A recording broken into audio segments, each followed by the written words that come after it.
Good morning, welcome back to my channel. My name is Charlotte and this is Charlotteshelves. In today's video, I wanted to film for you a what's in my bag kind of video. I especially love watching people in the booktube community film these. I love seeing what kind of bookish trinkets or odds and sods that they like to take out and about with them. I'm kind of nosy, I find it intriguing, and I think it helps you get to know that content creator just a little bit better.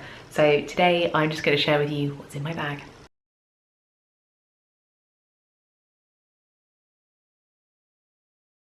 So I dither between two bags kind of on a daily basis. I either have a bucket bag, like a tote, that I throw everything into, and it's this old girl, and she also has a little compartment inside, which is really helpful for just putting in your loose odds and sods.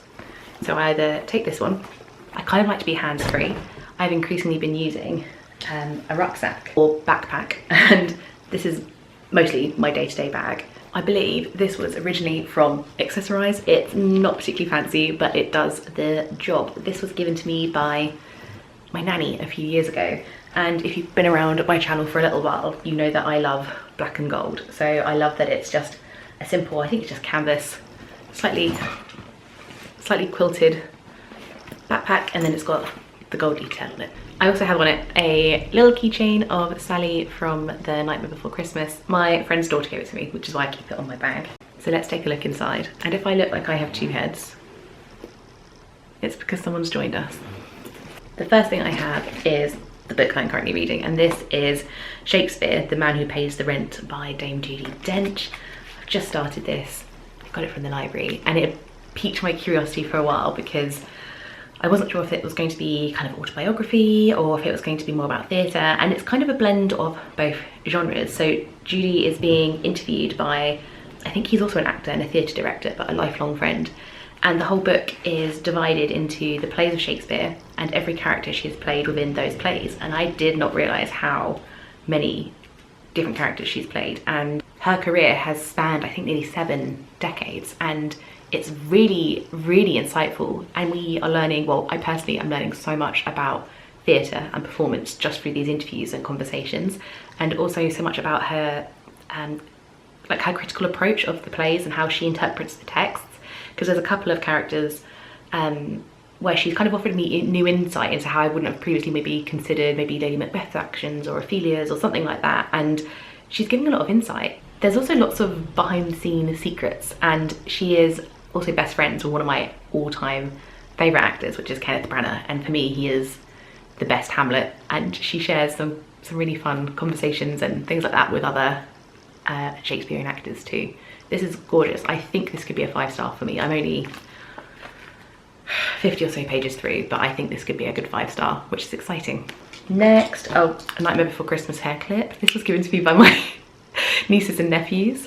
Next, I have these Sony headphones with noise cancellation. This is essential for when I'm out and about, because even if you haven't got music or a podcast playing, once you turn them on, the sound cancellation is really good. It's almost like a sort of white noise, like a background sound. That means you don't hear as much when you're out and about, and that's really good for me, especially with like sensory issues and my migraines. Next, I have my purse. This was a present from a friend, and it was a really good dupe for a very old Alexander McQueen purse that was out like 10+ years ago. And I just saw this online and I thought it was so cute, and it's got tiny studded skulls, and it's got a little skull and a little, really importantly, our library card. I don't know if I should show any cards on video. That doesn't seem very safe. Sometimes when I watch these videos, I literally see people thumb through and like show everything from their driving license, bank cards, all those sorts of things. But it's also got a really cute, I don't know if I can share this, like a really cute, almost like damask print interior. And it's got so many compartments, but this is really cute. Next, I have my Kindle. This is in a case that also has skulls on it that my best friend made me, and it's wonderful. And it's also got it's soft fabric, it's kind of lined, and it just has a little bow that kind of ties around. This is large enough that you could also put a book in it, so if you want to keep your books from getting scuffed or the pages messed up on the go. When you open it, it is black on the inside, really cute. And then I have my Kindle. I don't really have anything going on with my Kindle at the moment. I'm tempted to try getting a pop socket, or maybe get a little stand for it for when I'm reading. At the moment it's just a clear case, and then I've got a piece of scrapbooking paper that I've cut out, and I had that for sort of Halloween autumnal time. and just kind of inserted that within the clear background to do that, but I would like to change it out. The book I am reading at the moment is Snow Country by Yasunari Kawabata. This is it's deemed a classic. It's a mid 20th century novel. It's literary fiction, and I think it's about someone who was, this word I don't know the meaning of, but it was someone who was described as a dilettante. If you do know what that means, let me know. But he goes to visit a geisha or some geishas up in the mountains, and there's quite a lot of nature writing in this. It's very descriptive of the Japanese mountains and the landscapes, and I believe he's about to start a relationship with this geisha. I am a third of the way through it and I'm not really enjoying it, which is a shame, but it's the first book that I'm reading for the new book group that I'm joining, and so I'm pushing through because I want to be able to contribute when I go to book group. But a Tangle teaser, it used to have a sticker on it that said "Call your dad, you're in a cult," which is my favourite murder reference. I keep a little decaf tea. When I go to friends or family, I don't always expect them to have a decaf option, so I keep one in my purse. This is from the Bird and Blend Advent Calendar, which is why it's got a 9 or a 6 on it, and this flavour is in hot cinnamon. I have tried this before. It's very strong. You've got to really love spiced, clovey, cinnamony type things. I also have salted caramel flavoured syrup, which is like a 0-calorie, sugar-free coffee syrup. I also have poo bags. I have a puppy dog and sometimes he poops. This one's really cute because it's just like a little black matte case in the shape of a bone. And this little clip can either go on his lead or his harness, or you can even affix it to their collars. I have this pen, which is it Legami or Legami? My niece gave me this. So many trinkets from my niece and nephews. And it looks like a little baby dinosaur if you ask me. And then it's got different colours. And I just keep that in my bag in case I need a pen. I don't think I've ever actually used it. My pen of choice is a Tombow, I'm gonna butcher this name. I will put the name of it on the screen rather than attempt to pronounce this. But this is my favourite. It's a hard tipped brush pen. And it's normally like a sort of calligraphy pen, but I don't know if it's because I'm left-handed and I smudge a lot, but I find these really comfortable to write with. So that is my pen of choice.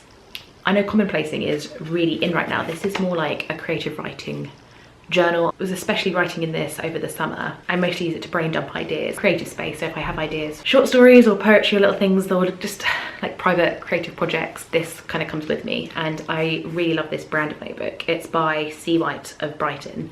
And I picked this up in the Lake District of all places, and it was in a little gift shop.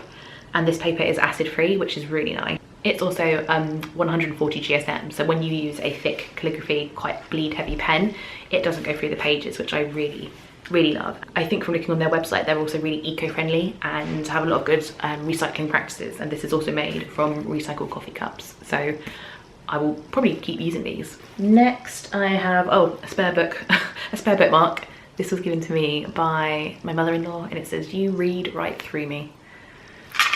Mints. I then have a matching glasses case to go with my Kindle case because my friend made me the two. Oh, it's so cute. And just my sunglasses are in there. I feel like if you make a video like this, you have to put them on, don't you, to show them.